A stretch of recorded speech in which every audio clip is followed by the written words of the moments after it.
দৃষ্টিনন্দন স্থানের সৌন্দর্য উপভোগ করতে কে না চেয়ে থাকে। এই কারণেই পর্যটকরা সবসময় নতুন নতুন গন্তব্যে যাওয়ার অপেক্ষায় থাকেন। তবে রহস্যময় কিংবা ভয়ঙ্কর স্থানে ভ্রমণ করার জন্য অ্যাডভেঞ্চার প্রেমিকরা সবসময় ঝুঁকে থাকেন। কিন্তু আপনি জানেন কি, বিশ্বের বেশ কিছু নিষিদ্ধ স্থান রয়েছে যেখানে পর্যটকদের যাওয়ার অনুমতি নেই। অনেকেই সেসব স্থানকে ভৌতিক বা রহস্যময় স্থান হিসেবে আখ্যা দিয়েছে। তবে কি আছে সেসব স্থানে, চলুন জেনে আসা যাক। প্রথমে রয়েছে নর্থ ব্রাদার আইল্যান্ড, যুক্তরাষ্ট্র, যাকে অভিশপ্ত দ্বীপ বলেও ডাকা হয়। যুক্তরাষ্ট্রের নিউ ইয়র্ক শহর থেকে বিচ্ছিন্ন একটি দ্বীপ। শুনশান এই দ্বীপটিতে বর্তমানে নেই কোনো জনবসতি, তবে একে ঘিরে প্রচলিত রয়েছে নানা ধরনের গল্প ও কল্পকাহিনী। নর্থ ব্রাদার আইল্যান্ডে একসময় নিউ ইয়র্ক সিটির মতো আলো ঝলমলে ছিল বলে জানা যায়। অনেকেই মনে করেন মহামারীর কারণে জনমানুষ শূন্য হয়েছে এই দ্বীপটি। কেউ কেউ আবার মনে করেন অদৃশ্য আত্মাদের উৎপতে মানুষ ছেড়েছে এই দ্বীপটি থেকে। এমনও কথিত আছে সমুদ্র থেকে ঢেউ এসে ভাসিয়ে নিয়ে গিয়েছিল দ্বীপের সবকিছু। চলুন জানা যাক আসলে সেখানে কি ঘটেছিল। ছোট্ট একটি দ্বীপ, দ্বীপের ভিতরে রয়েছে একটি এলাকা। গবেষকদের মতে 1614 সালের দিকে ওই দ্বীপে মানুষের বসবাস ছিল। তখন নিউ ইয়র্কে সংক্রামক রোগের প্রাদুর্ভাব দেখা দিলে রোগীকে সরিয়ে আনা হতো এই দ্বীপে। নির্জন এই দ্বীপে গড়ে তোলা হয় একটি হাসপাতাল। টাইফয়েডের চিকিৎসা দেওয়া হতো এখানে। চিকিৎসা চলাকালীন সময় অনেক রোগী এখানে শেষ নিঃশ্বাস ত্যাগ করে। 1880 সালে এবং পরে 1940 সালে এ অঞ্চলে সংক্রামক ব্যাধি ছড়িয়ে পড়লে আক্রান্ত ব্যক্তিদের এ দ্বীপে নির্বাসিত করা হয়। যারা মারা গিয়েছিল তাদের সবাইকে এ দ্বীপেরই এক স্থানে মর্গ বানিয়ে সংরক্ষিত করে রাখা হয়েছিল। মার্কিনরা মনে করেন মৃতদের আত্মারা এ দ্বীপের নির্জনতায় লুকিয়ে থাকে। রাতের আধারে এরা জেগে ওঠে এবং মানুষের প্রাণ হরণ করে। পরবর্তীতে 1951 সালে স্থানটি মাদকাসক্তদের পুনর্বাসন কেন্দ্র হিসেবে চালু করা হয়। এরপর বিভিন্ন ভৌতিক ও রহস্যময় কারণে 1963 সালে নর্থ ব্রাদার আইল্যান্ড পরিত্যক্ত হয়ে যায়। 1970 সালের দিকে নর্থ ব্রাদার আইল্যান্ড বিক্রির চেষ্টা করা হয়, কিন্তু তখন এই দ্বীপটি কিনতে কেউ আগ্রহী হয়নি। পুরো এলাকাটাই আজ পরিত্যক্ত। জানা যায় সেখানকার সব ঘরবাড়ি অনেক পুরনো হওয়ায় পর্যটকদের প্রবেশ নিষেধ সেখানে। যে কোনো সময় সেগুলো ধ্বংসস্তূপে পরিণত হতে পারে। এরপরে রয়েছে ভানগড়, রাজস্থান। ভয় আর আতঙ্কের নামই ভানগড় দুর্গ। আসলে কি রয়েছে সেখানে, চলুন জেনে আসা যাক। রাজস্থানের আলবর জেলায় অবস্থিত ভানগড় কেল্লা এশিয়া মহাদেশের সবচেয়ে রহস্যময় স্থানগুলোর মধ্যে একটি।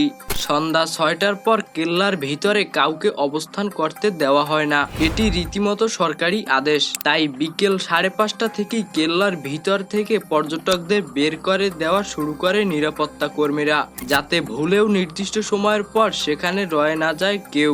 বলা হয় গভীর রাতে ওই কেল্লায় নর্তকীদের প্রেতাত্মার নাচ সহ নানান অতিপ্রাকৃত ঘটনা ঘটে, যা স্বাভাবিক মানুষের পক্ষে সহ্য করা অসম্ভব। ভারতের রাজস্থানের এই দুর্গের কাহিনীতে কিন্তু সরকারি স্বীকৃতিও রয়েছে, কেবল লোক কাহিনী নয়। পর্যটকেরা বলেন এই অঞ্চলে রয়েছে কিছু ইতিহাস যেগুলো শিউরে ওঠার মতো।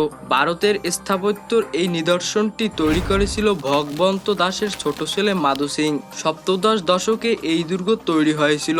দুর্গের প্রতিটি ইটে রয়েছে মুঘল সাম্রাজ্যের অভিজাত্যর চিহ্ন।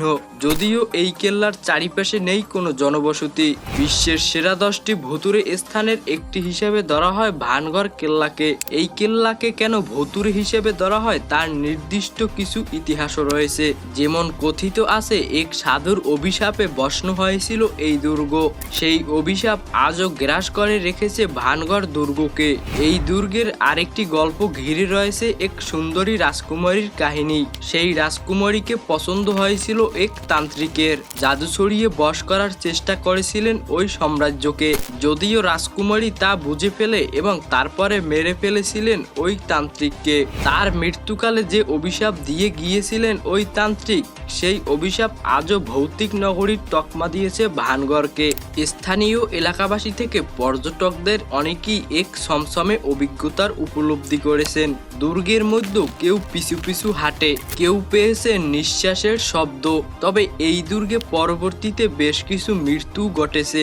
সাহসের বসে যাওয়া কয়েকজন যুবকের একজনের প্রাণহানি হয়েছে এই দুর্গে, সে দেহ আজও পাওয়া যায়নি। এর অনেক বছর পর আরেকটি গ্রুপ গিয়েছিল সেখানে। 3 জনের দলটি ভূতের অভিজ্ঞতা নিতে সন্ধ্যার পর আলো জ্বালিয়ে ঢুকে যায় দুর্গে। এক বন্ধু চাইলো পুরো রাতটা সেখানে কাটিয়ে দিতে, তার সঙ্গীরা নিষেধ করলো, কিন্তু অসম্ভব সাহসী লোকেরা কেমন হয় তা তো জানেনি। তিনি ভিতরে রইলেন এবং তার অপেক্ষায় দুর্গের বাইরে গাড়িতে অবস্থান নিলেন তার বন্ধু ও গাড়ি ড্রাইভার। পরদিন ভোরবেলায় কেল্লার ভিতরে বন্ধুকে খুঁজতে গিয়ে অর্ধমৃত অবস্থায় পাওয়া যায়। তাকে উদ্ধার করে যখন দ্রুত হাসপাতালে নিয়ে যাওয়া হচ্ছিল তখন গাড়িটি হঠাৎ দুর্ঘটনার শিকার হয়, মারা যায় 2 বন্ধু সহ গাড়ির ড্রাইভার। এরপর থেকে সেই অভিশপ্ত কেল্লায় রাত কাটানো একেবারেই নিষেধ হয়ে যায়। এভাবেই কেল্লাটির ভীতিকর গল্প ছড়িয়ে পড়ে চতুর্দিকে। দিন দিন এর সঙ্গে যোগ হয় আরো কল্পিত অনেক কাহিনী। এরপরে আসা যাক লাসকক্স গুহা ফ্রান্স সম্পর্কে। ফ্রান্সের লাসকক্স গুহাতেও জনসাধারণের প্রবেশ নিষেধ, তবে স্থানটি ভুতুরে নয়। ওই গুহার মধ্যে আদিম মানুষের আঁকা দেওয়ালের চিত্র রয়েছে, সেগুলো যাতে নষ্ট না হয় এ কারণেই প্রবেশ নিষিদ্ধ করা হয়েছে। দক্ষিণ ফ্রান্সের এই গুহার গায়ে আদিমানবদের আঁকা প্রায় 17,000 বছরের পুরনো ছবি আবিষ্কৃত হয় 1940 সালে। যদিও প্রথম দিকে পর্যটকদের গুহায় প্রবেশের অনুমতি মিললেও অতিরিক্ত লোক প্রবেশের কারণে গুহার ভিতরের বাতাস আর্দ্র এবং গরম হতে থাকে। কার্বন ডাই অক্সাইডের বৃদ্ধির ফলে বাড়তে থাকে দূষণের মাত্রা, ক্ষতিগ্রস্ত হতে শুরু করে দেওয়ালের প্রায় 600 প্রাচীন ছবি। অবশেষে 1967 সাল থেকে গুহায় প্রবেশ নিষেধ করে ফ্রান্স সরকার। প্রায় 5 দশক ধরে বন্ধ রয়েছে গুহাটি। এরপরে আসা যাক কিং শি হুয়াং রাজার সমাধি সম্পর্কে। সরকারিভাবে প্রবেশ নিষিদ্ধ করা হয়েছে চীনের 210 খ্রিস্টপূর্বাব্দের রাজা কিং শি হুয়াং এর সমাধিতেও। মৃত্যুর পর তার দেহের সঙ্গে 2000 সৈন্য টেরাকোটার মূর্তিও কবর দেওয়া হয়েছিল।